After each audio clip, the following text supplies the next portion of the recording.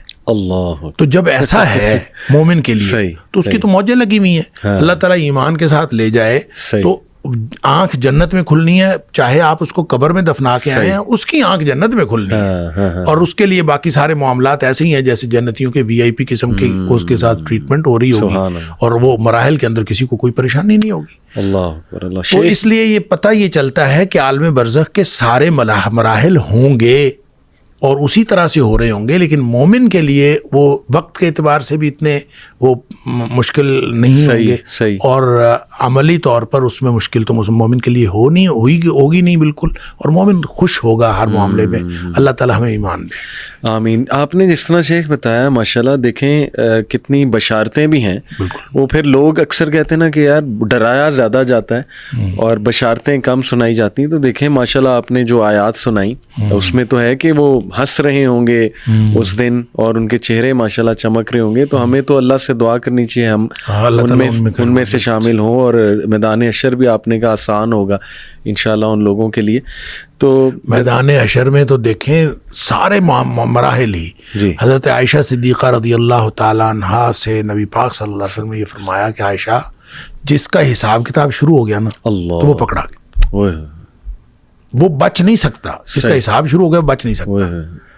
تو حضرت عائشہ صدیقہ رضی اللہ تعالیٰ عنہا نے پوچھا اللہ کے رسول صلی اللہ علیہ وسلم پھر حسابًا یسیرا سے کیا مراد ہے؟ جو قرآن نے کہا فَيُحَاسِبُ حِسَابًا یسیرا، وَيُحَاسَبُ حِسَابًا یسیرا، وہ اس کا حساب بالکل آسان لیا جائے گا۔ نبی کریم صلی اللہ علیہ وسلم نے فرمایا عائشہ وہ حساب نہیں ہوگا، وہ تو صرف پیشی ہوگی، بس سامنے ایک دفعہ پیش کیا جائے گا اور اس کے بعد کہا جائے گا جاؤ، بس اتنا ہی، اعمال کا حساب کہاں۔ تو یعنی مومن کے لیے سارے مراحل ہی آسان ہو جائیں گے انشاءاللہ۔ تو اللہ تعالیٰ ہم سب کو ایمان دے، پھر یہ چیزیں اور چینج ہو جاتی ہیں۔ آمین آمین۔ اچھا ایک سوال شیخ بہت کرتے ہیں لوگ کہ عذاب روح کو ہوتا ہے یا جسم کو ہوتا ہے یا دونوں ایٹ دا سیم ٹائم؟ یہ بھی ان سوالوں میں سے ہے جو بہت قدیم سوالات ہیں، اور ہمیشہ ہر دور میں متقدمین نے بھی اس کے اوپر بہت بحث کی کہ یہ اس لیے کہ جب ہم قبر میں سے کسی کو نکالیں تو وہ تو ویسے ہی پڑا ہوتا ہے، تو کسی کو عذاب ثواب ہم تو نہیں دیکھ رہے ہوتے کہ کچھ ہو رہا ہے، تو اس سے لوگوں نے کہا کہ اس کا مطلب ہے جسمانی نہیں ہوتا، وہ روحانی ہوتا ہے، صحیح، اور روح کو وہ ساری کیفیتیں درپیش ہوتی ہیں، صحیح۔ مسئلہ اصل میں یہ ہے کہ جیسے مثلاً یہ بھی تمثیل کے طور پر بیان کیا گیا کہ مثال کے طور پہ جب ہم خواب میں ہوتے ہیں تو خواب میں اللہ تعالیٰ معاف فرمائے سانپ ڈس لے، ہاں جی، تو ہمیں جو سانپ ڈسنے کی تکلیف ہوتی ہے خواب میں وہ تو پوری ہوتی ہے، بالکل بالکل ٹھیک ہے، بالکل، یہ تو بعد میں پتہ چلتا ہے کہ وہ خواب تھا، ٹھیک ہے۔ تو اسی طرح اگر صرف محض روحانی طور پر ان کو دکھایا جائے کہ آپ کو سانپ ڈس رہے ہیں اور بچھو ڈس رہے ہیں اور اس طرح سے ہو رہا ہے، بظاہر وہ آرام سے پڑا ہوا ہے، فزیکلی وہاں پہ بچھو سانپ کوئی نہیں ہے، تو تکلیف تو اتنی ہی ہے۔ سبحان اللہ، بالکل بالکل صحیح۔ مطلب اگر اس کو تو بعد میں پتہ چلتا ہے، جیسے ہم خواب میں تو بعد میں ہم بیدار ہو جاتے ہیں، وہاں تو بیداری کوئی نہیں ہے، وہاں تو وہ بیدار ہو چکا ہے، بیداری کی حالت میں ہی ہو رہا ہے۔ کچھ لوگ کو نائٹ میں آتے ہیں، پسینے چھوٹے ہوتے ہیں اور وہ بلکہ چیخ رہے ہوتے ہیں، رو رہے ہوتے ہیں نائٹ میں۔ تو یہ کیفیت جو جس کو اللہ کریم نے عذاب کہا ہے وہ تو عذاب ہے، وہ قبر میں آئے، وہ قبر سے پہلے آئے، وہ قبر کے بعد میں آئے، جس کو اللہ کریم نے عذاب کہا ہے وہ عذاب ہے، صحیح، اور نبی پاک صلی اللہ علیہ وسلم نے اس کی تفصیلات بتائی ہیں تو وہ عذاب ہے، صحیح۔ وہ رہ گئی بات یہ کہ یہ روحانی ہوگا یا جسمانی ہوگا، اس بحث کو ہم یوں کلوز کرتے ہیں کہ اگر روحانی ہو جی تو پھر اس میں اتنی حیرت والی کیا بات ہے؟ صحیح، بالکل بالکل ٹھیک ہے، حیرت تو اس وقت ہوتی ہے جب یہ جسمانی ہو. تو سب کو جو اعتراضات ہوتے تھے جتنے قرآن حکیم کے اندر اللہ کریم فرمایا مشرکین اعتراضات کرتے تھے ان کو تو اعتراض ہی یہ تھا من یحیی العظام وہی رمیم. ٹھیک ہے، یہ ہڈیاں گل سڑ جائیں گی تو کون دوبارہ زندہ کرے گا؟ اصل مسئلہ تو یہ تھا. بالکل. تو آئدہ متنا وکننا ترابا ذالک رجعٌ بعید، کیا ہم جب مر گئے مٹی ہو گئے دوبارہ اٹھایا جائے گا؟ اصل جو اعتراض تھا وہ یہ تھا. تو یہ اعتراض ان کا بتاتا ہے کہ قرآن نے جب بار بار ان کے اس اعتراض کا ذکر کیا، اگر یہ کہہ دیا جاتا ہے کہ تمہیں خواب ایسے آئیں گے کہ خواب میں بچھو اور سانپ ڈسیں گے تو پھر تو اعتراض کی بات ہی نہیں تھی. تو اعتراض بنا ہی اس وقت جب یہ حشر اجساد کی بات ہوئی کہ جسم دوبارہ زندہ ہوں گے اور جسمانی ثواب یا عذاب ہوگا. جنت میں جائے گا تو جسم جائے گا اور جہنم میں جائے گا تو وہ بھی جسم جائے گا. عالم برزخ کے اندر بھی جو عذاب ثواب ہوگا، جو عذاب قبر کے اندر عذاب ثواب ہوگا، وہ سارا کا سارا جسم کو ہوگا. بالکل صحیح، بالکل صحیح، بہت جامع آپ نے بتایا، جزاک اللہ. یہ جو کہا جاتا ہے کہ جب انسان کو نیند آتی ہے اور سو جاتا ہے تو اس کی روح، ظاہر ہے قرآن میں بھی ہے کہ اللہ سبحانہ تعالیٰ اس کی روح کچھ دیر کے لیے وہ آ جاتی ہے اوپر. تو وہ اگر خواب دیکھتا ہے کسی مرے ہوئے شخص کو تو کیا وہ برزخ میں جا کے روح ملاقات کر رہی ہوتی ہے؟ نہیں، کوئی ضروری نہیں ہوتا. اچھا، دیکھیں دکھایا جانا ہے نا. صحیح. تو دکھایا جانا ایسے بھی ہو سکتا ہے کہ آپ کو وہاں لے جا کے دکھایا جائے. صحیح صحیح. یہ بھی ہو سکتا ہے کہ اس کو وہاں سے لا کے دکھایا جائے. اور یہ بھی ہو سکتا ہے کہ نہ آپ کو لے جایا جائے نہ اس کو لایا جائے، تمثیلی انداز میں آپ کو دکھا دیا جائے. صحیح. تو اللہ تعالیٰ جب ہر چیز پر قادر ہے، ان اللہ علی کل شیء قدیر، تو اس نے دکھا دیا تو وہ اس کے لیے ہمیں یہ بحث کرنے کی ضرورت ہی نہیں ہے کہ ہم وہاں گئے یا وہ یہاں آئے. صحیح صحیح. بحث تو تب ہو جب ہم نے دیکھا نہ ہو. تو ہم نے دیکھا ہے، صحیح، اللہ نے دکھا دیا ہے، بات ختم. صحیح صحیح. اچھا، کچھ لوگ شیخ اعتراض کرتے ہیں قبر کے عذاب پہ. وہ کہتے ہیں پہلی تو بات یہ قرآن سے کہیں ثابت نہیں ہے. دوسرا یہ کہ وہ جو سوال وہ کہتے ہیں کہ آپ لوگوں نے خود نکالے ہوئے ہیں جو سوالات، اس کا بھی قرآن میں کہیں تذکرہ نہیں ہے. عمومی طور پہ وہ لوگ یہی امپریشن لیتے ہیں جی کہ بس ہم مریں گے، اس کے بعد بس قیامت والے دن ہی اٹھائے جائیں گے. اور دلیل وہ اس کی یہ دیتے ہیں کہ دیکھیں قرآن میں یہ الفاظ ہیں کہ جب انہیں اٹھایا جائے گا ایک دم سے تو وہ کہیں گے ہمیں کس چیز نے ہماری نیند سے بیدار کر دیا. اس کا مطلب کہ پیچھے کچھ بھی نہیں ہو رہا تھا.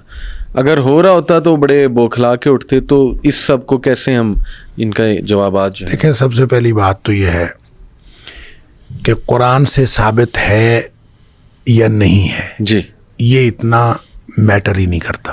اچھا، پہلی تو بات یہ بالکل ٹھیک. قرآن سے ثابت ہو یا نبی کریم صلی اللہ علیہ وسلم کی بات سے ثابت ہو، صحیح، بات ایک ہے. بالکل ٹھیک. دونوں میں کوئی فرق نہیں. صحیح. یہ فرق ہم نے بنائے ہوئے. دیکھیں، قرآن جو کہتے ہیں قرآن سے فائدہ، قرآن سے ثابت ہوا، ان سے یہ پوچھیں قرآن کس پہ نازل ہوا تھا؟ قرآن کہاں آیا تھا؟ کوئی بنی بنائی کتاب مجھے یا آپ کو مل گئی تھی؟ صحیح. قرآن نبی کریم صلی اللہ علیہ وسلم کے قلب اطہر پہ نازل ہوا ہے. صحیح. اور نبی کریم صلی اللہ علیہ وسلم کے دل پہ قرآن کہتا ہے خود نازل بہ الروح الامین علی قلبک لتکون من المنذرین. اے حبیب صلی اللہ علیہ وسلم، ہم نے آپ کے دل پر نازل کیا. اچھا، اب آپ یہ بتائیں کہ دل کی بات کسی کو دوسرے کو کیسے پتا چلتا ہے؟ بالکل. میرے دل میں کیا ہے آپ کو کیسے پتا چلے گا؟ یا میں بول لوں گا، بالکل، یا میں کچھ کروں گا، صحیح، کوئی ایسا میں جیسچر دوں گا تو آپ کو پتا چلے گا میرے دل میں کیا ہے. تو نبی کریم صلی اللہ علیہ وسلم جب بولتے ہیں تو وہ قرآن نہیں ہوتا، وہ حدیث ہوتی ہے. سبحان اللہ. نبی پاک صلی اللہ علیہ وسلم جب بولتے ہیں ما صدر عن النبی من قول او فعل او تقریر، آپ بول لیں تو حدیث ہوتی ہے، آپ کچھ کریں تو حدیث ہوتی ہے، اور آپ کسی کا عمل برقرار رکھیں تو وہ بھی حدیث ہوتی ہے. صحیح. اچھا، اب نبی پاک صلی اللہ علیہ وسلم بولیں تو وہ حدیث ہوتی ہے. قرآن بتانا ہے آپ نے تو قرآن حدیث نے بتایا ہے. بالکل بالکل صحیح. نبی پاک صلی اللہ علیہ وسلم کی حدیث سے قرآن ثابت ہوا ہے. لہٰذا جن کو یہ پرابلم ہے نا کہ ہم قرآن کی بات مانیں گے حدیث کی بات نہیں مانیں گے، ان کے لیے یہ ہے کہ قرآن خود ثابت ہوا ہے حدیث سے. بالکل. نبی پاک صلی اللہ علیہ وسلم نے فرمایا کہ یہ قرآن ہے. تو یہ اب دیکھیں ترتیب نزولی میں جو پہلی آیت تھی وہ تو 30ویں پارے میں چلی گئی. کس نے بتایا کہ یہ یہاں آئے گا، یہ یہاں آئے گا، یہ یہاں؟ یہ نبی پاک صلی اللہ علیہ وسلم نے بتایا. یہ ترتیب نبی کریم صلی اللہ علیہ وسلم نے لگوائی. لہٰذا حدیث سے قرآن ثابت ہوتا ہے، ایک بات. دوسری بات یہ ہے کہ حدیث کو حلال و حرام کے حوالے سے اللہ نے قرآن میں اتھارٹی دی ہے نبی کریم صلی اللہ علیہ وسلم. صحیح. سورہ اعراف کی آیت نمبر 157 میں صحیح. اللہ تعالیٰ فرماتا ہے وَيُحِلُّ لَهُمُ الطَّيِّبَاتِ وَيُحَرِّمُ عَلَيْهِمُ الْخَبَائِث. جہاں نبی پاک صلی اللہ علیہ وسلم کی ڈیوٹیز کی بات کی, آپ کے فرائض کی بات کی, اس میں فرمایا یہ ان کے لیے جو پاکیزہ چیزیں حلال ٹھہراتا ہے اور جو ناپاک چیزیں وہ حرام ٹھہراتا ہے. حلال حرام کا جو اتھارٹی ہے اللہ نے نبی پاک صلی اللہ علیہ وسلم کو دی. صحیح صحیح صحیح. لہٰذا جو مچھلی کھاتے ہیں, میں تو اکثر کہتا ہوں جو مچھلی کھاتے ہیں جی جی, وہ پہلے مچھلی کے مردہ حلال ہونے کی دلیل قرآن سے دیں نا, یا مچھلی کھانا چھوڑ دیں یا ذبح کر کے کھایا کریں. قرآن نے کہا حرمت علیکم المیتۃ والدم. جی, ہر قسم کا مردار اور ہر قسم کا خون حرام ہے. صحیح صحیح. بات ختم. بات ختم. بالکل. یہ تو مچھلی نبی پاک صلی اللہ علیہ وسلم فرمایا احلت لکم میتتان ودمان. دو خون دو مردار تمہارے لیے حلال ہے. اللہ اکبر. اس میں آپ نے فرمایا الحوت والجراد, جو دو مردار حلال ہیں, ایک مکڑی ہے صحیح پتے کھانے والی, اور دوسری جو ہے وہ مچھلی ہے. اچھا, تو اس سے جو ہے مچھلی کا مردار حلال ہوا ہے. بالکل. وگرنہ قرآن نے تو کیٹاگوریکلی مردار حرام کیا تھا. جی ہاں جی ہاں. اس کا مطلب یہ ہوا کہ جو بات نبی پاک صلی اللہ علیہ وسلم فرمائے وہ اسی طرح سے حلت و حرمت کا درجہ رکھتی ہے جس طرح قرآن کی بات حلت و حرمت. صحیح. اسی طرح قرآن نے کہہ دیا ما آتاکم الرسول فخذوہ وما نہاکم عنہ فانتہوا. جو کچھ اللہ کے رسول صلی اللہ علیہ وسلم تمہیں دیں وہ لے لو, اور جو جس سے روکیں رک جاؤ. یہ اتھارٹی ہے نبی پاک صلی اللہ علیہ وسلم کی کہ آپ ہاں کہہ دیں تو وہ بھی قانون بن جاتا ہے, آپ نہ کہہ دیں تو وہ بھی قانون بن جاتا ہے. پہلی تو بات یہ ہے. بالکل. لہٰذا جو کچھ نبی پاک صلی اللہ علیہ وسلم نے فرمایا ہے احادیث کے اندر وہ حجیت کے اعتبار سے اس کے اتنی ہی اہمیت ہے جتنی قرآن میں ہے. ٹھیک ہے. دیکھیں نا, حضرت ابن مسعود رضی اللہ تعالیٰ عنہ نے کسی خاتون سے کہا کہ یہ جو جوڑا کرنا ہے حرام ہے. جوڑا یہ جو خواتین اوپر جو بنا لیتی ہیں, تو اس نے کہا حرام ہے. اچھا, اللہ نے اس کو حرام کیا. صحیح. تو وہ خاتون آگے سے کہتی ہیں کہ میں نے تو سارا قرآن پڑھا, اس میں تو بالوں کا ذکر ہی نہیں ہے. اچھا, تو تم کیسے کہتے ہو حرام؟ ابن عبداللہ بن مسعود رضی اللہ تعالیٰ عنہ نے فرمایا کہ یہ بتائیں کہ قرآن میں آپ نے یہ نہیں پڑھا ما آتاکم الرسول فخذوہ وما نہاکم عنہ فانتہوا, جو اللہ کے رسول صلی اللہ علیہ وسلم دیں وہ لے لو اور جس سے منع کرے اس رک جاؤ. وہ کہتی ہیں ہاں یہ تو پڑھا ہے. صحیح. تو انہوں نے فرمایا کہ یہی تو نبی پاک صلی اللہ علیہ وسلم نے منع کیا ہے. جب نبی پاک صلی اللہ علیہ وسلم نے منع کیا تو ایسے ہی ہے جیسے قرآن نے منع کیا. لہٰذا جب عذاب قبر کا ذکر احادیث کے اندر آ گیا تو وہ ایسے ہی ہے جیسے قرآن میں آ گیا, کیونکہ وما ينطق عن الهوى ان هو الا وحی یوحی. نبی پاک صلی اللہ علیہ وسلم کے بارے میں قرآن نے فرمایا ہے کہ آپ اپنی مرضی سے نہیں بولتے, آپ کے اوپر وحی آتی ہے تو بولتے ہیں. لہذا نبی پاک صلی اللہ علیہ وسلم جو کچھ فرمایا ہے, عذاب کی باتیں آپ نے عذاب قبر کی جتنی باتیں بتائی ہیں وہ ساری کی ساری اسی طرح سے آتھینٹک ہیں جس طرح سے اگر صحیح حدیث ہو. اگر صحیح حدیث ہو تو وہ اسی طرح سے اتھینٹک ہے جس طرح سے قرآن اتھینٹک.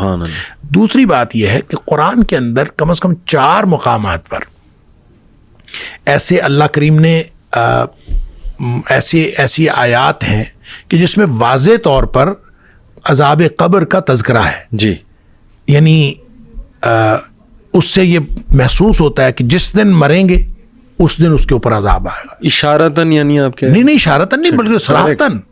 مثلاً قوم فرعون کے بارے میں, آل فرعون کے بارے میں فرمایا بالکل کہ صبح و شام وہ آگ پر پیش کیے جاتے ہیں. بالکل بالکل, صبح و شام وہ آگ پر پیش کیے جاتے ہیں, اور جب قیامت والا دن ہوگا تو ان کو لیے بڑے عذاب کی طرف جائیں گے. اس کا یہ صبح و شام جو جس عذاب پر پیش کیے جاتے ہیں کہاں ہے یہ میرے خیال میں سورہ فصلت ہے. یہ سورہ مومن ہے, سورہ غافر جس کو کہتے ہیں. جی جی جی, یہ سورہ غافر ہے. اس کے علاوہ سورہ توبہ کے اندر, سورہ انعام کے اندر, سورہ ابراہیم کے اندر کم از کم 4 مقامات قرآن میں ایسے ہیں جس سے اس طرح کے واضح اشارات موجود ہیں جس کو آپ عذاب قبر کہہ سکتے ہیں. اب عذاب قبر کا نام لے کے تو قرآن نے نہیں کہا, لیکن وہ عذاب قبر ہی ہے. جب آپ مر کے قبر میں گئے تو عالم برزخ کی بات. بالکل. اچھا, اسی طرح جیسے سورہ انعام کے اندر غالباً ہے کہ ان کو جب فرشتے جو ہیں آگے سے بازو پھیلائے ان کو وصول کرتے ہیں اور ان کو کہتے ہیں اخرجوا انفسکم. یہ وہی بات ہے, وہی الفاظ ہیں جو حدیث میں آ رہے ہیں کہ اخرجی, باہر نکلو. تو یہاں اخرجوا انفسکم, اپنی جانوں کو باہر نکالو. یعنی فرشتے یہ کہہ رہے ہوتے ہیں کہ اپنی جانوں کو باہر نکالو, اور اسی دن قرآن کہتا ہے کہ اسی دن ان کو پھر رسوائی کا عذاب اب ہوتا ہے اسی دن رسوائی کا عذاب دیا جاتا ہے. تو جس دن جان نکلی اسی دن کوئی حشر تھوڑی ہو گیا ہے, عالم آخرت تھوڑی آ گیا, عالم برزخ ہے. لہٰذا اس طرح سے قرآن میں 4 مقامات پر سورہ ابراہیم کے اندر, سورہ توبہ کے اندر, سورہ انعام کے اندر اور سورہ غافر کے اندر یہ موجود ہے. پڑھنے کے لیے ایک بصیرت ہونی چاہیے, ایک بصارت ہونی چاہیے. شیخ یہ سورہ تکاثر بھی کہہ سکتے ہیں, حتی زرتم المقابر؟ وہ تو خیر زیارت کے لیے ہے. حتی زرتم المقابر کا مطلب ہے تم قبروں کو جا پہنچے. جی. اب وہاں پہ یہ تو نہیں ذکر کہ قبر کے اندر کیا ہوگا. نہیں, لیکن اگلی آیت ہے نا کہ پھر انہیں پتہ لگے گا, کہ پھر تمہیں پتہ لگے گا کہ کیا ہے حقیقت, کیا ہے اصل. ہاں اشارتاً آپ کہہ سکتے ہیں کہ یہاں بھی ذکر ہے کہ اس کے بعد تمہیں پتہ چلے گا. تو اس کا تو خیر یہ تعویل ہو سکتی ہے نا, جیسے آپ نے کہا کہ وہ سورہ یاسین میں انہوں نے کہا کہ ہماری آرام گاہوں سے کس نے اٹھایا, خواب گاہوں سے, تو اس کا مطلب پیچھے کچھ نہیں ہو رہا ہوگا. تو یہ بھی حتی زرتم المقابر کے بعد پھر پتہ چل جائے گا پھر کب سے مراد, اس کی تو تعویل ہو سکتی ہے. حالانکہ وہ جو سورہ یاسین والی بات ہے وہ بات یہ ہے کہ جو عالم برزخ کا عذاب ہے اس کے مقابلے میں جو عالم آخرت کا عذاب ہے وہ بہت بڑا ہے. لہٰذا اس عذاب کو جب دیکھیں گے تو اس کو وہ سمجھیں گے کہ یہ تو آرام تھا, یہ اس کے مقابلے میں. بالکل. ہاں جی, یہ اس کے مقابلے میں سمجھیں گے. بالکل. بہرحال یہ قرآن کے اندر یہ عذاب قبر کا ذکر موجود ہے, عذاب برزخ کہہ لیں, عذاب برزخ کا ذکر موجود ہے اور حدیث کے اندر اس کی وضاحت موجود ہے. بالکل. تو اب اور آپ کو کیا چاہیے؟ اصل بات یہ ہے کہ جس نے ماننا ہو کوئی مانتا ہے, اور جس نے نہیں ماننا اس کو 1000 دلیلیں دے دے نہیں مانتا. ایسے ہی ہے شیخ. منکر نکیر واقعی ہی بہت ان کی مطلب حدیث میں آتا ہے نا کہ ڈراؤنی شکل ہوگی, تو مومن کے سامنے بھی ہوگی, اور وہی یہ 3 سوال کریں گے. سوال تو ہیں جی, فرشتے آئیں گے, ٹھیک ہے, اور وہ آ کے سوال کریں گے. صحیح. اب وہ شکلیں ان کی کیسی ہوں گی؟ حدیث میں آتا تو ہے ڈراؤنی شکل کے, لیکن جیسے میں نے پہلے عرض کیا کہ مومن کے لیے ہر مرحلہ آسان ہوگا. تو یہ ہو نہیں سکتا کہ مومن کے لیے بھی اسی طرح سے ڈراؤنی شکل ہو. یعنی ہوں گے تو ڈراؤنی شکل کے, لیکن مومن اس کو کمفرٹیبل فیل کرے گا. صحیح. ایسا نہیں ہے کہ مومن جو ہے اسی طرح سے ڈر رہا ہو. مومن کے ڈر سارے موت سے پہلے ختم ہو گئے. اللہ نبی پاک صلی اللہ علیہ وسلم نے فرمایا تھا, حضرت فاطمہ رضی اللہ تعالیٰ عنہا رو رہی تھی, انہوں نے فرمایا تھا تیرے باپ کے اوپر آج کے بعد کوئی سختی نہیں, بس ساری سختیاں دنیا میں تھیں. تو مومن انشاءاللہ اللہ کے رسول صلی اللہ علیہ وسلم کے سچے امتی, ان کے لیے ساری سختیاں دنیا میں, آخرت میں کوئی سختی نہیں ہے. وہ یہاں سے گئے, جو ہی جان نکل گئی, اور جان بھی نکلنی ہے وہ اٹ سیلف ایک راحت ہے. صحیح. وَجَعَلِ الْمَوْتَ رَاحَةً لِّي مِن كُلِّ شَرٍ, اور وہ اٹ سیلف راحت ہے, اور اس کے بعد آگے راحت ہی راحت ہے انشاءاللہ. یہ بات ایک مشہور ہے کہ رسول اللہ صلی اللہ علیہ وسلم بھی آتے ہیں قبر میں ہمارے معاشرے میں. یہ بات مشہور ہے لیکن یہ حدیث کے الفاظ ہیں. اچھا, حدیث کے الفاظ ہیں اور صحیح حدیث ہے. صحیح. اس کی انٹرپریٹیشن میں آپ اس کو کہہ سکتے ہیں کہ قبر میں تشریف لاتے ہیں تو یہ تو اس کا تو کوئی ذکر نہیں ہے. ٹھیک. البتہ یہ ہے کہ وہ جو قبر کے سوالات ہیں ان سوالوں میں ایک سوال ہے کہ اس شخص کے بارے میں تیرا کیا خیال ہے. ایک تو سوال یہ ہے نا, من نبیک. ٹھیک. ایک حدیث میں یا متعدد حدیث میں اس سوال کو, من نبیوں کا جو سوال ہے, اس سوال کو اس طرح بیان کیا گیا ہے, اس شخص یعنی محمد کریم صلی اللہ علیہ وسلم کے بارے میں تمہارا کیا خیال ہے. صحیح. وہ جو اس شخص ہے نا, حاضر رجل, ما تقول لحاضر رجل, صحیح, اس شخص کے بارے میں تو کیا کہتا ہے. ٹھیک. وہ جو شخص ہیں نبی پاک صلی اللہ علیہ وسلم ہے. تو نبی پاک صلی اللہ علیہ وسلم اس کے بارے میں بعض لوگوں نے کہا کہ نبی کریم صلی اللہ علیہ وسلم خود تشریف لائیں گے. صحیح. ٹھیک ہے, لہٰذا پوچھا جائے گا اس شخص کے بارے میں آپ کیا کہتے ہیں. صحیح. کچھ نے کہا کہ نہیں, نبی کریم صلی اللہ علیہ وسلم کی آپ کی شبیہ دکھائی جائے گی, آپ کی تصویر دکھائی جائے گی, اور پوچھا جائے گا اس کو جانتے ہیں اور یہ کیسے ہیں, یہ کون ہے. صحیح. تو وہ پھر جو شخص نبی کریم صلی اللہ علیہ وسلم کی سنت پر چلا ہوگا وہ پہچان لے گا نبی پاک صلی اللہ علیہ وسلم. اور یہ پہچاننا اس بات سے نہیں پہچانا جانا کہ ہم نے کوئی تصویر نبی پاک صلی اللہ علیہ وسلم کی دیکھی ہوئی. یہ سارے سوالات کے جوابات ہیں ایمانی بصیرت پر. بالکل. اب دیکھیں نا, اتنے آسان سوال ہے, من ربک, صحیح, من نبیک, صحیح, ما دینک. کوئی شخص رٹا لگا لے, لگا سکتا ہے نا, لگا سکتا. تو رٹا لگا لے تو وہ وہاں پہ کہے کہ میں جا کے نہیں، رٹا لگانے سے ان سوالوں کا جواب وہاں نہیں آنا.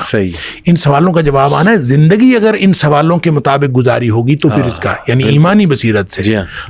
ہم وائوا لیتے ہیں نا، یہ ایم اے کا ہم نے ایک وائوا رکھا ہوا، تو وائوے میں بعض اوقات ہمیں کوئی دعا پوچھتے ہیں، اس میں دعائیں بھی ہیں یاد کرنے کی. ٹھیک ہے. تو ہم کوئی دعا پوچھتے ہیں، ہم کوشش کرتے ہیں نا کہ ایک دعا پوچھنا شروع کر دیتے ہیں تو وہ باہر جا کے بتاتا ہے کہ یہ دعا پوچھ پھر یاد کرتا ہے. اچھا اگلا کینڈیڈیٹ آئے گا تو وہ یاد کر کے آئے گا. صحیح. اچھا جب اسی وقت وہ یاد کر کے آتا ہے تو وہ اگلا لفظ پیچھے اور پچھلا لفظ آگے اور یوں وہ الٹ پلٹ کر کے سنا رہا ہوتا ہے. صحیح. اچھا ان کو پھر ہم کہتے ہیں کہ اس کا مطلب ہے ابھی یاد کی ہے. تو ان کو ہم بتاتے ہیں کہ جس طرح یہ تم نے ابھی یاد کیا نہیں سنا سکے نا، اسی طرح رٹا لگا کے ان سوالوں کا جواب نہیں دیا جا سکتا. اگر کوئی شخص آپ اس سے پوچھ لیں دودھ پینے کی دعا سناؤ، صحیح، وہ اس وقت یاد کرتا ہے، وہ کیسے یاد رہ سکتی ہے؟ صحیح. جس شخص نے ساری زندگی دودھ پیتے ہوئے دعا پڑھی ہے تو اس سے پوچھیں آپ دعا سناؤ تو وہ تو فوراً سنا دے گا، اس کو مسئلہ ہی نہیں یاد کرنے کا. تو یہ اسی طرح سے سوال ہے جس نے ساری زندگی نبی کریم صلی اللہ علیہ وسلم کی سنت اور اللہ کی مرضی سے گزارنے کی کوشش کی ہے، اس کے لیے سوالات آسان ہیں اور رٹے والی تو بات نہیں ہے. بالکل. رہ گئی بات نبی کریم صلی اللہ علیہ وسلم کی، تو نبی کریم صلی اللہ علیہ وسلم کی شبیہ دکھائی جائے گی. یعنی میں نے عرض کیا 3 نقطہ نظر. ٹھیک. ایک نقطہ نظر تو یہ ہے کہ آپ خود وہاں تشریف لائیں گے، چونکہ کوئی حدیث، کوئی صحیح حدیث اس بارے میں اشارہ بھی نہیں کرتی آپ کے تشریف لانے کی، اس لیے میرا خیال ہے اس کو تو تسلیم کرنے کی بات نہیں. صحیح. البتہ یہ سوال ہے کہ آپ اس شخص کے بارے میں کیا کہتے ہیں، تو وہ یہ سوال نبی پاک صلی اللہ علیہ وسلم کا نام لے کے کیا جائے گا، یہ بھی ممکن ہے. ٹھیک. تصویر دکھا کے کیا جائے گا. یہ حدیث کے اندر اس طرح کا کوئی ذکر نہیں ہے کہ سوال موجود ہے، لہذا اس سوال سے کوئی شخص یہ سمجھ لے کہ آپ کی شبیہ دکھائی جائے گی تو سمجھا جا سکتا ہے، اور یہ سمجھ لے کہ نہیں اس سے صرف نبی پاک صلی اللہ علیہ وسلم کا نام نامی اس میں گرامی لے کر سوال پوچھا جائے گا تو یہ بھی ممکن ہے. لیکن آپ صلی اللہ علیہ وسلم کے تشریف لانے کے لیے کسی بھی حدیث کے اندر ایسا کوئی تذکرہ ہمیں ملتا نہیں ہے. بالکل. اللہ عالم. چند آخری سوال شیخ کہ ہمارے ہاں ہمارے کلچر میں تدفین کے وقت کچھ ایسی چیزیں دیکھنے کو ملتی ہیں جو بڑی عجیب و غریب چیزیں، جیسے سبز چادر بچھا دینا قبر میں، یا کلمہ لکھا ہوتا ہے وہ پورا رول کر کے مردے پہ، وہ بھی سبز رنگ کا ہوتا ہے وہ. پھر جو مردے کو دفناتے ہی سورہ یاسین پڑھی جاتی ہے یا سورہ ملک پڑھی جاتی ہے، وہ یہ سوچ کے کہ قبر کے عذاب سے سورہ ملک جو ہے وہ بچاتی ہے. یہ حدیث سے ساری چیزیں ثابت ہیں. اور کیا نبی صلی اللہ علیہ وسلم سفارش کریں گے قبر میں؟ یہ بھی ایک کانسیپٹ پایا جاتا ہے، بلکہ دعا ہوتی ہے باقاعدہ کہ ان کو نبی صلی اللہ علیہ وسلم کی سفارش قبر میں بھی عطا فرمائے، بلکہ یہاں تک ہے کہ عبد القادر جیلانی بھی آتے ہیں. استغفر اللہ. تو یہ اس طرح کی باتیں شیخ یہ کہاں سے آ گئیں؟ دیکھیں بات یہ ہے کہ جو خاص طور پہ قبروں کی تکریم کے حوالے سے جو جس طرح کا ہمارا رویہ ہے نا، یہ تو خاص یعنی بر صغیر کا کلچر ہے.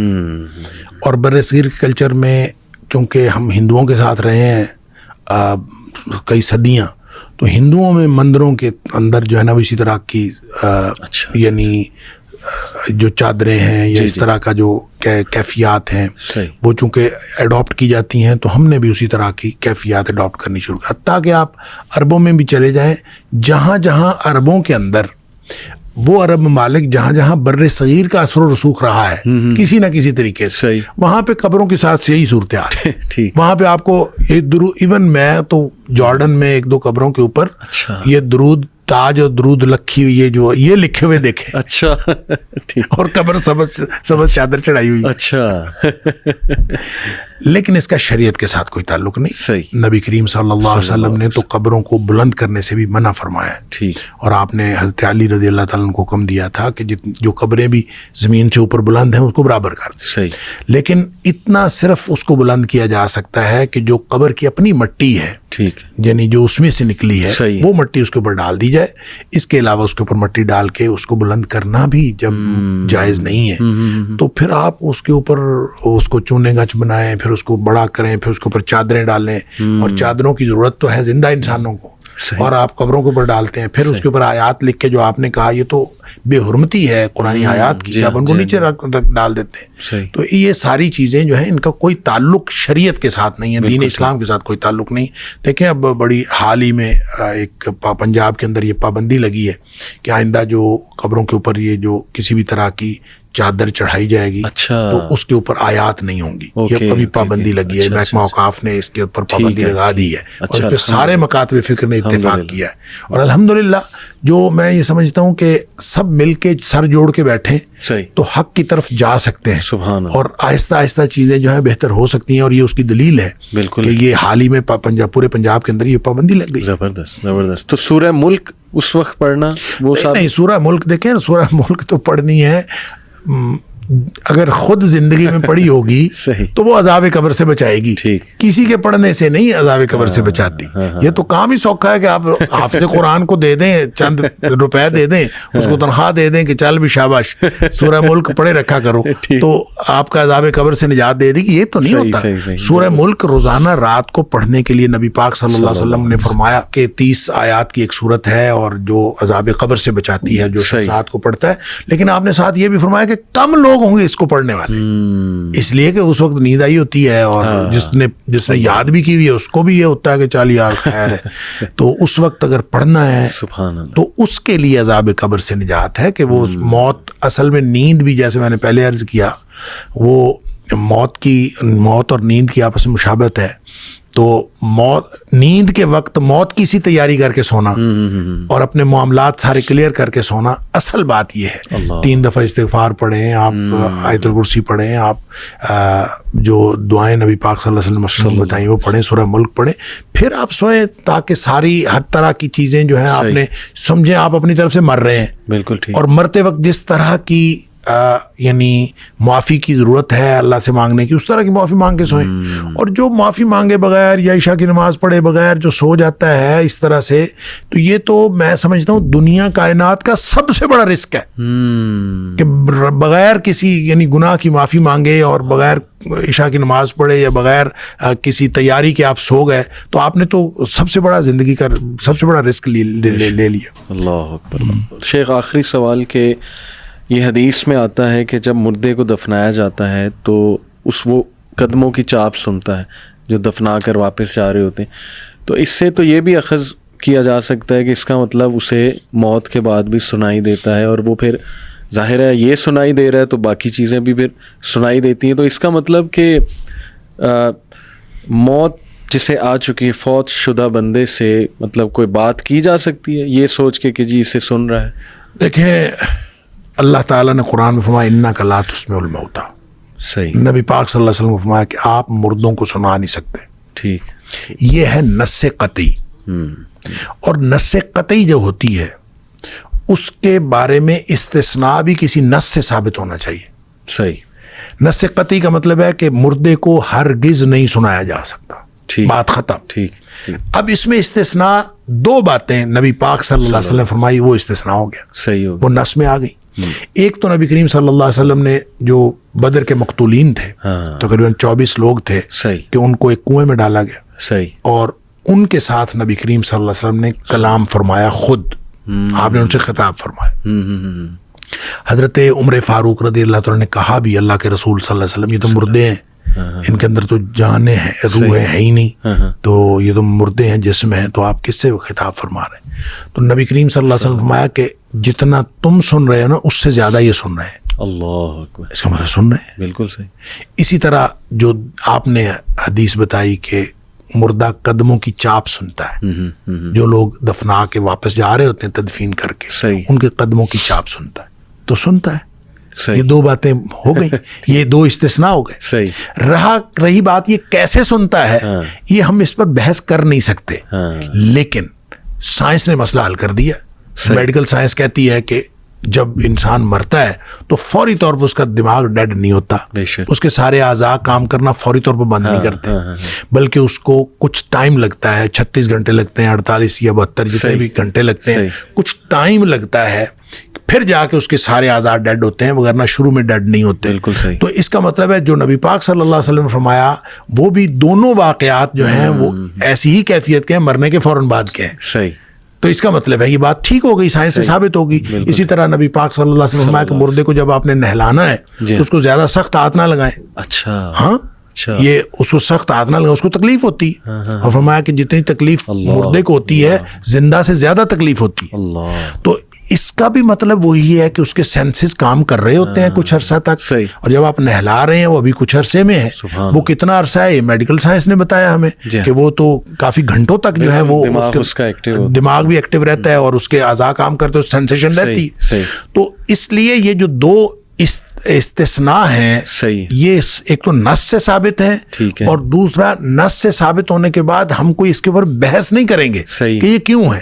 یہ الگ بات ہے کہ ہمیں سمجھ آ جائے، اور میڈیکل سائنس نے ہمیں سمجھا دیا کہ وہ مرنے کے فوراً بعد کی بات ہوتی ہے، اس وقت یہ سنائی دیتے ہیں اور وہ بس اس وقت تک کے لیے. اس کا یہ مطلب نہیں کہ وہ آگے بھی سن رہے ہیں، وہ تو اس کے لیے ان نقلات اس میں علما ہوتا. آپ مردوں کو نہیں سنا سکتے، یہ استثناء ہے اور اس استثناء کی وجہ بھی میڈیکل سائنس نے بتا دی، بات ختم ہو گئی. یعنی اللہ جو چاہے وہ سنا دیتے ہیں. ایسے نبی صلی اللہ علیہ وسلم کو درود پیش کیا جاتا ہے ہمارا، وہ اللہ سنا رہا ہے. لیکن وہ تو معاملہ جو ہے نا دیکھیں وہ تو سنا رہا ہے، کوئی اس طرح نہیں ہے کہ جیسے میں آپ کو سنا رہا ہوں. جی جی ایسے نہیں ہے وہ. صحیح.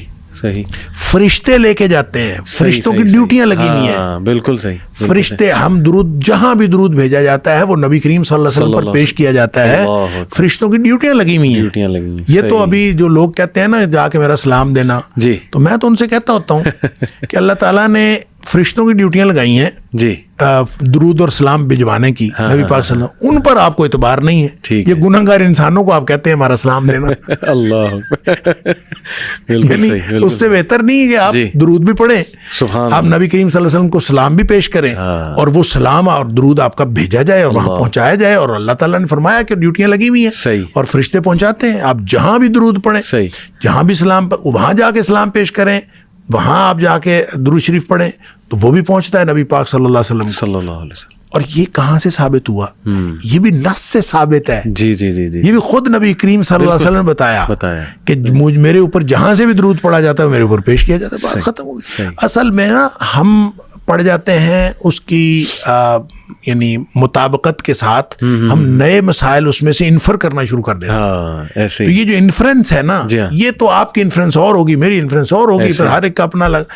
تو نص نے جو کچھ بتا دیا، جو بات نبی پاک صلی اللہ علیہ وسلم بتایا بس اتنی. اس کے بعد ہم آگے حد آ جاتی ہے، ہم اس کے بعد اپنی طرف سے کوئی چیز ایڈ آن نہیں کر سکتے. اور قبرستان جا کے جو مردوں کو سلام کیا جاتا ہے السلام علیکم یا وہ بھی ایسے ہی ہے، وہ بھی ان کو پیش کیا جاتا ہے، ان کو فرشتے پہنچاتے ہیں. فرشتے پہنچاتے. اگر نہ ہوتا تو ہم کیسے کہتے؟ صحیح. جب ہم السلام علیکم کہتے ہیں، یہ ایک ہوتا ہے ڈائریکٹ سننا. صحیح. اب اندازہ کریں کہ ہماری کیسی لاجک اور کیسی عقل ہے. جی جی. وہ اللہ جس نے اعلان کیا ہے کہ اجیب دعوت الداعی اذا دعان، کہ میں ہر وقت ہر جگہ پکارنے والے کی پکار کو سنتا نہیں قبول کرتا ہوں. اللہ. جس نے یہ اعلان کیا ہے اس کے بارے میں ہمیں شک ہے کہ ڈائریکٹ نہیں سنتا. اور جو منو مٹی کے نیچے پڑا ہے، جس کے بارے میں قرآن کہتا ہے انک لا تسمع الموتیٰ، کہ آپ مردوں کو نہیں سنا سکتے، اس کے بارے میں ہمیں یہ یقین ہے کہ یہ ڈائریکٹ سنتا ہے. سبحان اللہ. اصل میں یہ عقیدے کی بات ہے. بالکل صحیح. اور عقیدہ ڈائریکٹ سننا بغیر کسی درمیان میں کنیکشن کے، یہ اللہ کا کام ہے. صحیح. یہ اللہ کی شان ہے. سبحان اللہ. اور مخلوق یہ نہیں کر سکتی، یہ مخلوق کی شان نہیں ہے. بالکل. خالق کی شان ہے کہ وہ بغیر کسی واسطے، وسیلے، رابطے، کنیکشن کے بغیر جب بھی آپ کسی کو تو وہ سنتا ہے. اللہ. لیکن یہ انک لا تسمع الموتیٰ، ان کے بارے میں جب قرآن نے کہہ دیا تو بات ختم. باقی اس کے علاوہ جو چیز شریعت نے استثناء دے دی، نبی پاک صلی اللہ علیہ وسلم نے آپ کی نص سے ثابت ہو گیا، حدیث سے ثابت ہو گیا، دیٹس فائن. صحیح حدیث سے ثابت ہو گیا ہم تسلیم کر لیں گے. صحیح حدیث نہیں ہے پھر اس کے بعد نہیں، ہم تسلیم نہیں کر. ہم اپنی طرف سے بنا کے کوئی چیز نہیں بنا سکتے. یہ دین ہے، اور دین کے بارے میں اتھارٹی اللہ کریم نے نبی کریم صلی اللہ علیہ وسلم کو دی. سبحان اللہ. اور نبی کریم صلی اللہ علیہ وسلم کے جو آپ نے دین دے دیا تو اس کے بعد آپ نے ساتھ یہ بھی فرما دیا من عمل عملا، جس نے کوئی ایک بھی عمل ایسا کیا لیس علیہ امرنا، جس کے اوپر ہماری مہر نہیں ہے، صحیح، فہو رد، وہ ریجیکٹڈ ہے، اللہ، بات ختم ہو گئی۔ بے شک، تو ہم کوئی بھی عمل کریں کیوں کریں؟ بے شک۔